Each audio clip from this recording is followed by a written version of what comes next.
السلام علیکم۔ میں آپ کا دوست، آپ کا میزبان محمد سعد فاروق آج ایک نئے ٹاپک کے ساتھ آپ لوگوں کے سامنے حاضر ہوا ہوں۔ آج کا جو ہمارا ٹاپک ہے وہ ہے عشرہ ذی الحج، کیونکہ جو اگلا جو مہینہ ہے وہ ذی الحج کا ہے، تو اس کی اہمیت اور فضیلت پر آج ہم بات کرتے ہیں۔ ہر سال 12 مہینوں پر سال مشتمل ہوتا ہے، چاہے وہ انگریزی ہو چاہے وہ اسلامی مہینہ ہو۔ انگریزی مہینوں کو شمسی مہینے بھی کہا جاتا ہے اور اسلامی مہینوں کو قمری مہینوں کا نام دیا گیا ہے۔ اسی طریقے سے اسلامی مہینوں کی ابتدا چاند کے نکلنے سے ہوتی ہے، اور دوبارہ جب ہلال کی صورت میں چاند نظر آتا ہے تو اگلا مہینہ شروع ہو جاتا ہے۔ قمری مہینوں میں ایک بہت بڑا فائدہ یہ ہے کہ یہ تمام کے تمام مہینے دنیا میں پائے جانے والے تمام موسموں میں آتے رہتے ہیں۔ کبھی کوئی مہینہ گرمیوں میں آ رہا ہے تو یہی مہینہ سردیوں میں بھی آتا ہے، برسات میں بھی آتا ہے، بہار میں بھی، اور اس طریقے سے خزاں میں بھی، چونکہ یہ چاند کی چالوں پر منحصر ہے اس لیے یہ مختلف موسموں میں عدلتے بدلتے رہتے ہیں۔ اسلامی کیلنڈر کے سال کے 12 مہینوں کی ابتدا محرم الحرام کے مہینے سے ہوتی ہے اور اس کی تکمیل ذی الحج کے مہینے میں ہوتی ہے۔ اسلامی معلومات کے تحت اس سال کے دوران آنے والے مختلف مہینے اپنے اندر پائے جانے والے اعمال کے تحت اہمیت کے حامل ہیں، جیسے کہ رمضان المبارک کا مہینہ روزوں اور تراویحوں اور دیگر عبادات کی وجہ سے اہمیت و فضیلت کا حامل ہے۔ ان اہمیت والے مہینوں میں ایک مہینہ ذی الحج کا بھی ہے۔ اس مہینے کو اسلام نے اپنے ماننے والوں کے لیے فضیلت و اہمیت والا مہینہ قرار دیا ہے، اور اس میں مختلف اعمال مخصوص شرائط کے ساتھ اپنے ماننے والوں پر لازم کیے ہیں۔ یہ ہجری سال کا 12واں اور آخری قمری مہینہ ہے۔ یہ ان 4 اسلامی مہینوں میں سے ایک ہے جنہیں اشہر حرم یعنی حرمت والے مہینوں سے تعبیر کیا گیا ہے۔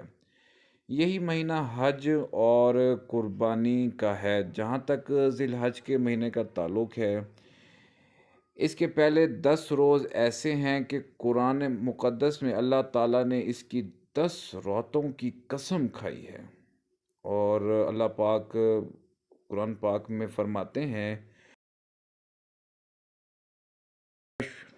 فجر کے وقت کی اور 10 راتوں کی قسم۔ مفسرین کرام کے مطابق یہ 10 راتیں ذی الحج کے پہلے عشرے کی ہیں، اور اس کے ساتھ ساتھ اسی مہینے کی 8 تاریخ سے 13 تاریخ کی دوپہر تک 5 دن ایسے مخصوص فرمائے ہیں جس میں مال و دولت رکھنے والے مسلمان یعنی کہ مرد و عورت لوگوں کو زندگی میں ایک مرتبہ اللہ تعالیٰ کے گھر یعنی بیت اللہ بلایا جاتا ہے، اور وہاں ان مخصوص دنوں میں مخصوص ہیئت کے ساتھ مخصوص مقامات پر مخصوص اوقات میں اور اس طریقے سے مخصوص اعمال کرنے کو کہا جاتا ہے۔ اس کا اصطلاحی نام تو حج ہے۔ ان 5 دنوں میں صاحب استطاعت فرزندان اسلام دنیا کے چاروں طرف سے لاکھوں کی تعداد میں وہاں جمع ہوتے ہیں، اور زندگی میں ایک مرتبہ، لیکن بعض خوش قسمت ایسے بھی ہیں جو ایک سے زائد مرتبہ یا ہر سال اہتمام سے عاشقانہ حاضری دیا کرتے ہیں۔ تو کیونکہ اسلام میں تو ایک حج فرض ہے صاحب استطاعت پر، اس طریقے سے ذی الحج کی جو 9 تاریخ کی فجر کی نماز کے بعد سے 13 تاریخ کی عصر کی نماز کے بعد تک ان 5 دنوں میں ہر فرض نماز کے بعد پوری دنیا کے مسلمانوں مرد عورت کو ایک ذکر کرنے کو بتایا گیا ہے، جس کا اصطلاحی نام تکبیر تشریق ہے، جس کے الفاظ یہ ہیں: اللہ اکبر، اللہ اکبر، لا الہ الا اللہ، واللہ اکبر، اللہ اکبر، وللہ الحمد۔ مردوں کو یہ تکبیر قدر بلند آواز سے پڑھنی ہوتی ہے اور عورتوں کو آہستہ آواز سے۔ اچھا، اس تکبیر کا جو پڑھا جانا مرد و عورت دونوں پر واجب ہے۔ مرد حضرات اس میں عموماً کوتاہی کیا کرتے ہیں، کہ وہ پڑھتے ہی نہیں یا بلند آواز سے نہیں پڑھتے، یہ دونوں باتیں وجوب کے خلاف ہیں اور ان کی اصلاح ائمہ حضرات کو کرتے رہنا چاہیے۔ اس طریقے سے ذی الحج کے ابتدائی 10 دنوں کی فضیلت یہ بھی ہے کہ ان ایام میں ہر قسم کی عبادات جمع ہوتی ہے۔ ان دنوں میں کلمہ شہادت کے اقرار، تجدید ایمان اور کلمہ کے تقاضوں کی تکمیل کا بھرپور موقع ہے۔ ان دنوں میں صلاۃ و پنج گانا اور دیگر نفل نمازیں بھی ہیں۔ ان دنوں میں صدقہ و زکوٰۃ کی ادائیگی کا موقع بھی ہے۔ ان میں روزے کی عبادت بھی ادا کی جا سکتی ہے، اور اس طریقے سے یہ دن حج و قربانی کے دن تو ہیں ہی۔ البتہ حج و قربانی کا معاملہ یہ ہے کہ وہ صرف انہی دنوں میں ادا کیے جا سکتے ہیں، دیگر ایام میں نہیں۔ ذکر و دعا اور تلبیہ پکارنے کے بھی یہی ایام ہیں۔ اچھا، اس طریقے سے ہر قسم کی عبادت کا ان دنوں میں اکٹھا ہو جانا وہ شرف و اعزاز ہے جو ان 10 دنوں کے ساتھ مخصوص ہے۔ اس اعزاز میں اس کا کوئی اور شریک نہیں۔ ذی الحج کی ابتدائی 10 دنوں کی فضیلت یہ ہے کہ یہ وہ ایام ہیں جن میں اللہ تعالیٰ نے اپنے دین کی تکمیل کی ہے، اور تکمیل دین وہ گراں قدر عطیہ ہے جس سے اہل دین کی تکمیل ہوتی ہے۔ ان کے اعمال و کردار اور اجر و ثواب کی تکمیل ہوتی ہے۔ حیات کاملہ نصیب ہمیں ہوتی ہے جی الحمدللہ۔ اس طریقے سے اطاعت و فرما برداری میں جو لذت ملتی ہے، گناہوں سے حفاظت ہوتی ہے، مخلوقات کی محبت ملتی ہے، اسی طرح ایمان اور اہل ایمان کو طاقت و قوت ملتی ہے، نفاق اور اہل نفاق ذلت و پستی میں گر جاتے ہیں۔ تکمیل دین سے نفس امارہ پر، شیطان و لعین پر اور ناروا خواہشات پر غلبہ نصیب ہوتا ہے۔ اللہ کی عبادت میں نفس پرسکون ہوتا ہے۔ قرآن مجید میں تکمیل دین کا اعلان بھی اسی عشرے میں ہوا ہے، جس کی بنا پر یہودی ہم سے حسد کا شکار ہو گئے۔ ایک بار ایک یہودی عالم نے سیدنا عمر فاروق رضی اللہ تعالیٰ عنہ سے کہا، آپ کی کتاب قرآن مجید میں ایک ایسی آیت ہے کہ اگر وہ ہم یہودیوں پر نازل ہوتی تو ہم یوم نزول کو عید بنا لیتے۔ وہ آیت ہے، آج میں نے تمہارے لیے تمہارے دین کو کامل کر دیا اور تم پر اپنا انعام بھرپور کر دیا، اور تمہارے لیے اسلام کے دین ہونے پر رضامند ہو گیا۔ یعنی کہ یہ سورۃ المائدہ کی آیت ہے۔ تو حضرت عمر فاروق رضی اللہ عنہ نے فرمایا، مجھے معلوم ہے کہ یہ آیت کب اور کہاں نازل ہوئی ہے۔ تو آپ رضی اللہ تعالیٰ عنہ نے فرمایا، جمعے کے دن میدان عرفات میں یہ آیت نازل ہوئی تھی۔ اس طریقے سے ان 10 بابرکت دنوں کے مستحب اعمال جو ہیں وہ میں آپ سے شیئر کرتا ہوں۔ حج اور عمرہ کی ادائیگی دونوں سب سے افضل عمل ہے۔ نبی کریم صلی اللہ علیہ وآلہ وسلم کا ارشاد ہے کہ بے در پہ عمرہ کرنا 2 عمرے کے درمیان کے گناہوں کا کفارہ ہے، اور اس طریقے سے حج مقبول کا صلہ جنت ہی ہے۔ اور ان پورے دنوں کے روزے رکھنا یا اتنے رکھنا جتنے کہ رکھ سکیں، عید اور ایام تشریق کے علاوہ، مطلب عید والے دن آپ روزہ نہیں رکھ سکتے۔ اس طریقے سے امام نووی رحمۃ اللہ علیہ نے بیان فرمایا کہ روزہ رکھنا نہایت درجہ مستحب عمل ہے۔ نبی کریم صلی اللہ علیہ وآلہ وسلم سے عرفہ کے روزے کے متعلق دریافت کیے جانے پر آپ صلی اللہ علیہ وآلہ وسلم نے ارشاد فرمایا، گزشتہ اور آئندہ سال کے گناہوں کی معافی کا یہ ذریعہ ہے۔ مطلب یہ صحیح مسلم سے یہ اٹھائی ہے۔ اس طریقے سے کثرت سے عمل صالح انجام دینا، جیسے نفلی عبادتیں، روزہ، خیرات، تلاوت اور صلہ رحمی وغیرہ، زیادہ سے زیادہ سبحان اللہ، الحمدللہ، لا الہ الا اللہ، اللہ اکبر کہتے رہنا۔ آپ صلی اللہ علیہ وآلہ وسلم کا ارشاد ہے، ان دنوں میں زیادہ سے زیادہ اللہ کی پاکی، بڑائی، حمد و ثنا بیان کرو اور اس کی بندگی و عبودیت کا اظہار کرو۔ اس طریقے سے خلیفہ دوم حضرت عمر فاروق رضی اللہ تعالیٰ عنہ ان ایام حج میں منا کے اندر اپنے خیمے میں بلند آواز سے تکبیر پڑھا کرتے تھے، اور اس طرح مسجد میں موجود لوگ اور بازاروں میں چلتے پھرتے ان کی آواز کو سن سکتے تھے، اور وہ پھر خود پڑھا کرتے تھے، ان کی آواز سن کر وہ خود پڑھا کرتے تھے۔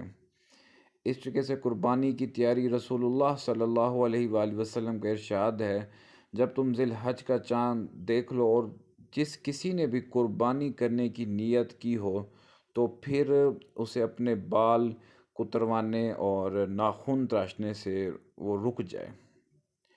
اس طریقے سے ذی الحج کی جو 9 تاریخ اصطلاح میں یوم عرفہ کہلاتی ہے، اس تاریخ کو حجاج تو عرفات کے میدان میں جمع ہوتے ہیں اور وہاں دن بھر رہتے ہیں، لیکن وہاں حاضر نہ ہو سکنے والے مسلمانوں کو بھی ایک ترغیب اس تاریخ کے حوالے سے دلائی گئی ہے کہ مسلمان اس دن ایک یعنی کہ نفلی روزہ رکھیں، یعنی کہ اگر وہ وہاں پر نہیں جا سکتے، یعنی کہ کچھ لوگ مطلب ہم وہاں نہیں جا سکتے تو ہم یہاں پر ایک نفلی روزہ رکھیں۔